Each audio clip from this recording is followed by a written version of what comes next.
शैतानिर्रजीम बिस्मिल्लाहिर्रहमानिर्रहीम। 6 बातें। बुजुर्गान दीन ने हदीस की रोशनी में हमें 6 बातें बताई है।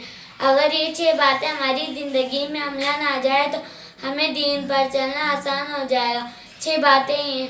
पहला कलमा तैयबा, दूसरी नमाज, तीसरा इल्म, चौथा क़ुरान मुस्लिम, पाँचवीं क्लासें, छठा तफरीग अलवक्त।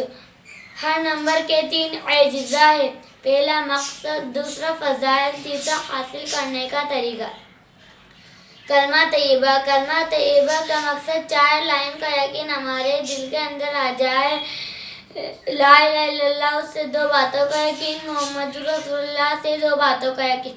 ला इलाहा यानी ज़मीन से लेकर आसमान तक जितनी भी चीज़ें हैं वे सब अल्लाह के हुक्म के बगैर कुछ नहीं कर सकती। इल्लल्लाह यानी अल्लाह ताला इन सारी चीज़ों के बगैर सब कुछ कर सकते हैं। अगर हमारी ज़िंदगी में मोहम्मद रसूलुल्लाह सल्लल्लाहु अलैहि वसल्लम के तरीके मौजूद हों और दुनिया की कोई चीज़ भी मौजूद ना हो तो हम दोनों जहां में कामयाब हो जाएंगे। अगर हमारी ज़िंदगी में मोहम्मद रसूलुल्लाह सल्लल्लाहु अलैहि वसल्लम के तरीके मौजूद ना हो और दुनिया की सारी चीज़ मौजूद हो तो हम दोनों जहां में नाकाम हो जाएंगे। अस्सलामु अलैकुम।